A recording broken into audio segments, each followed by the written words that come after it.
Halo semuanya, perkenalkan nama saya Ladrangsan Kancalahyang dari SMA Negeri 1 Mataram. Jadi, tema kampanye kita kali ini adalah kurangi jejak karbon, selamatkan masa depan bumi. Tujuan utama dalam kampanye kali ini adalah mengedukasi masyarakat tentang perubahan iklim dan jejak karbon, mendorong tindakan individu dan kolektif untuk mengurangi emisi karbon, dan mendukung peralihan ke energi bersih dan gaya hidup berkelanjutan. Nah, ada yang mau bertanya nggak tentang kampanye kita kali ini? Kak Sandra, jejak karbon itu apa sih? Oke, nice question. Jadi, jejak karbon adalah jumlah karbon atau gas emisi yang dihasilkan dari berbagai kegiatan atau aktivitas manusia pada kurun waktu tertentu. Nah, udah pada tahu kan jejak karbon itu apa? Sampai kan? Seperti apa sih aktivitas manusia yang dapat menimbulkan jejak karbon? Oke, kayaknya aku ketinggalan beberapa hal deh. Nah, jadi aktivitas manusia yang dapat menimbulkan jejak karbon itu yang pertama adalah penggunaan kendaraan yang menggunakan bahan bakar fosil seperti bensin, solar, atau gas. Proses pembakaran bahan bakar di atas akan menimbulkan jejak karbon. Dengan berpergian menggunakan kendaraan pribadi, artinya kita juga berkontribusi untuk menghasilkan lebih banyak gas emisi. Apalagi jika kita terjebak kemacetan, mesin kendaraan akan menjadi panas dan melepas gas emisi ke udara. Banyak kendaraan berbahan bakar fosil digunakan akan menambah lebih banyak pelepasan jejak karbon ke udara. Yang kedua itu adalah dengan penggunaan energi listrik untuk keperluan sehari-hari.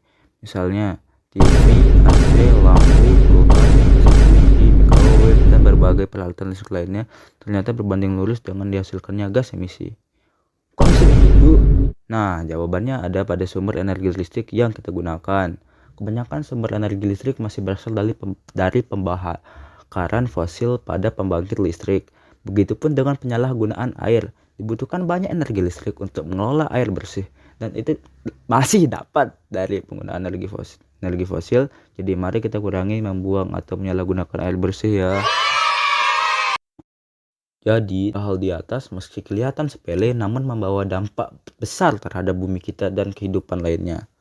Laporan dari The Lancet Countdown on Health and Climate Change menunjukkan rata-rata 306 kejadian bencana akibat cuaca ekstrim tiap tahunnya dari 2017 hingga 2016 dan meningkatnya 46% sejak tahun 2000. Juga pada tahun 2017 terdapat 797 bencana iklim di dunia dan menyebabkan kerugian ekonomi hingga 129 miliar US dollar. Hal ini diakibatkan oleh yang pertama itu cuaca ekstrim dan bencana alam. Jadi semakin tinggi jejak karbon yang kita hasilkan, semakin tinggi pula dampak negatif yang kita berikan terhadap bumi. Kedua itu adalah rusaknya ekosistem laut. Jejak karbon juga mengakibatkan rusaknya ekosistem laut. Semakin banyak gas emisi yang diserapkan oleh laut akan menyebabkan kadar asam semakin tinggi dan merusak berbagai ekosistem laut. Nah, yang kelima itu adalah es di kutub mencair. Kok bisa es di kutub mencair? Jadi, kenaikan suhu bumi yang disebabkan oleh semakin tingginya jejak karbon juga mengakibatkan lapisan es kutub semakin menipis. Hal ini menyebabkan ekosistem di kutub menjadi terganggu dan naiknya permukaan laut. Sekian yang bisa saya sampaikan. Sudah saatnya kita mengurangi jejak karbon yang kita hasilkan. Memang tidak mudah, namun dengan hidup sederhana dan berkolaborasi bersama, kita pasti bisa.